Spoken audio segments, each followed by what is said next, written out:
Hello the world, hello the internet, hello Jason Isaacs, hello all of those people who've asked me to do a video on feminism. I guess I'm back with a biggie. It's been a while since I've done one of these things, so I have to see if I can remember how to do them.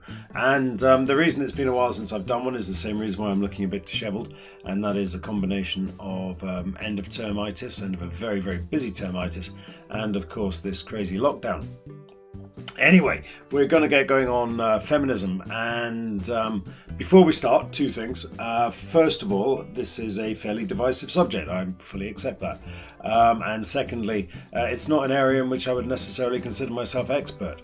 Now, given that I haven't given you that trigger warning before, you might infer that I consider myself to be an expert in most of the other areas I discuss, to which my response would be, yeah. But put those two together and the potential for this to go sideways is significant. Certainly can't rule out car crash TV, so if you're interested in that, then please do stay tuned. I also I'm very much aware that if I do get something wrong, people will be only too keen to let me know in the comments, and that's absolutely fine. Do please let me know what I can do to improve these presentations, what I can do to help you in these particular things. But again, remember that those of you who've joined perhaps for a general discussion of feminism, this is geared primarily towards answering questions on the A-level paper, or indeed perhaps at university, on feminism, and not a general primer for discussions of feminism in general, although of course more than welcome to use it for that if you like.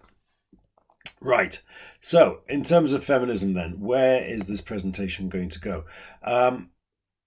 We're going to be looking at these various schools of feminism here as per the exam protocol, and we're going to be looking at these critical points here on the right hand side that will help you navigate the left hand side. Very, very simple.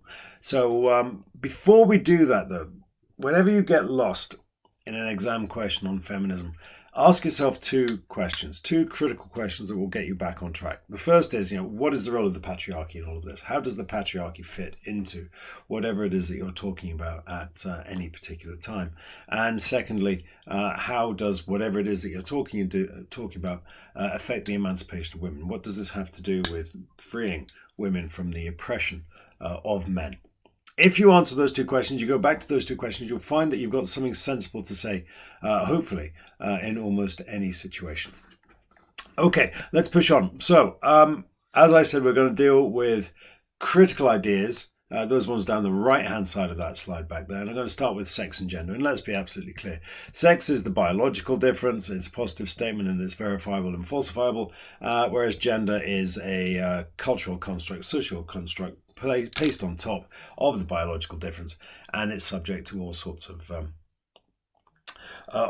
interpretative and subjective things off the top of that. Why does this matter? Now, what I'm doing here is I'm cross-cultivating with philosophy, and I'm looking at the naturalistic fallacy. And the naturalistic fallacy, for those of you who've done philosophy, you'll know that we'll move from a situation that is positive to a situation that is normative. So in other words, something is this way, therefore it should be this way. Something is fact-based, therefore it leads us to these particular values. So in other words, just because the sex is this, then that means that the gender is that. Then that is what we would call a naturalistic fallacy. Just because somebody is a woman, it means that they should behave in this way. Just because somebody is a man, it means that they should behave in that way. Both of those ideas are equally flawed according to this particular theory, and we're going to keep coming back to that again and again as we go through feminism. So when your gender roles are defined by the patriarchy, then, and by the way, patriarchy, I don't know. I'm going with patriarchy. Maybe it's because I'm from the north, but try not to let that intrude on your enjoyment of this particular video. So when your gender roles are defined by the patriarchy, then those gender roles will tend to serve the interests of the patriarchy, and inevitably that leads towards the oppression of women. Interestingly, just think about it there. If gender roles are defined by the matriarchy, then that changes things dramatically. And you'll remember that as far as Engels was concerned, that the matriarchy basically died with capitalism.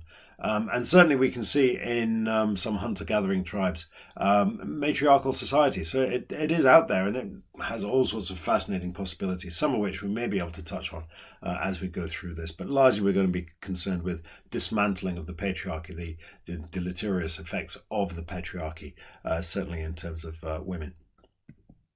Right, so equality and difference feminism. Remember, we're starting off with that XY, XX chromosome.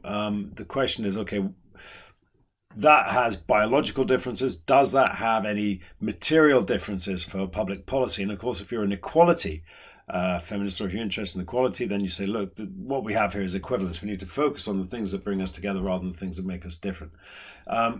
What we will achieve, or how, again, we come back to that critical question of what does the patriarchy do in this? Well, the patriarchy establishes an inequity and an imbalance between men and women. How does this affect the oppression of women? How do we tackle, how are we to emancipate women, or perhaps better, how are women to emancipate themselves?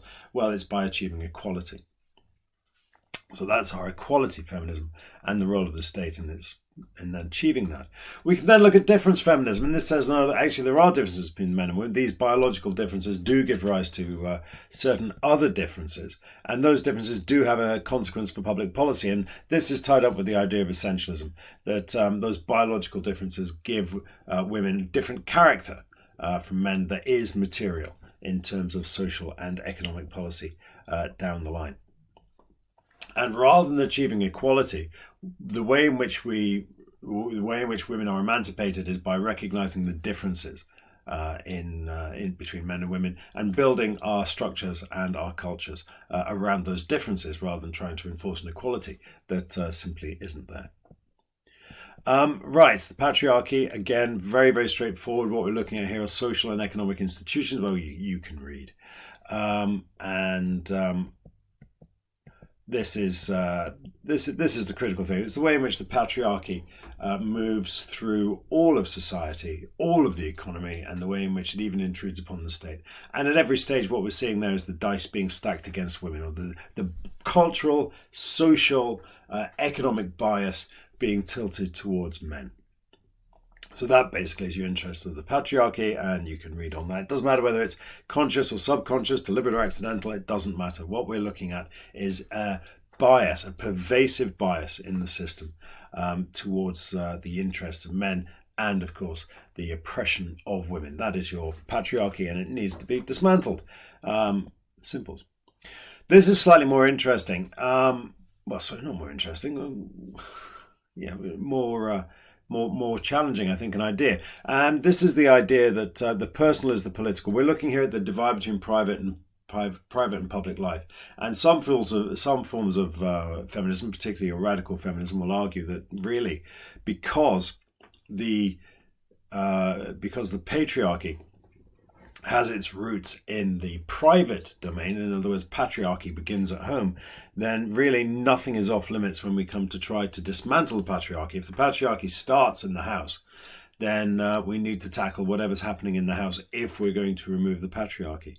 So the oppression of women is not just about things that are happening in the public domain, things that are happening when you get outside the house. It's what's happening inside the house. There is effectively, when it comes to the oppression of women, there is no distinction, there is no divide between the private and the public domain.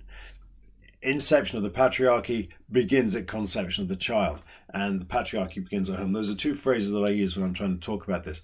So in other words, the patriarchy is hardwired into our society, it's hardwired into our thinking. And the only way in which we're going to resolve this is by changing not just institutions, not just the way we do things, but the way in which we think about things, the way in which we value things, the way in which our entire culture works. And that extends right, as I said, right down into what we might consider to be social norms, the roles of mothers and fathers in the house, the whole concept of mothers and fathers in the house. If that is an expression of the patriarchy, or indeed if that is the cause of the patriarchy, or the root cause of the patriarchy, then that has to be considered. So nothing is off the agenda, and reform has to tackle problems that start in our established gender roles. Intersectionality is something that we associate with postmodern feminism, and essentially what it says is it's complicated. You know, the oppression of women is tied up with many, many other aspects of oppression, not least race and religion and class. And so, you know, just tackling this as a binary men versus women thing overlooks many, many complex areas of cross-pollination, of intersectionality. So if we're going to end the oppression of women, we can't just look at dismantling the patriarchy. We can't see this as a straightforward battle between men and women. Rather, it's much more complicated, and some women perhaps are benefiting from this system more than others. In other words, particularly your white middle-class Christian women, who are not exactly complicit in the patriarchy, but are certainly not suffering from oppression in the same way that various others elements of society are. Or rather, the problems in tackling with the oppression of women can't sort of be solved from one single direction. There are many, many other complicated things that are coming together here, hence intersectionality. We keep coming back to that particular idea. So we need to look at other forms of wider oppression before women can fully emancipate themselves. We need to look at class, religion, and race, just to pick on four. Sorry.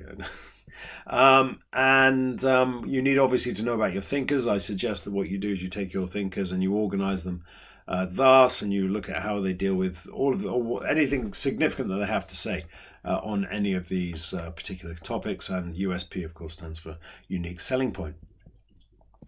Ideological positions. This is roughly sketched out. You know, the liberal feminists will focus on sex. Socialist feminists, well, you can read all of that, but hopefully it largely makes sense.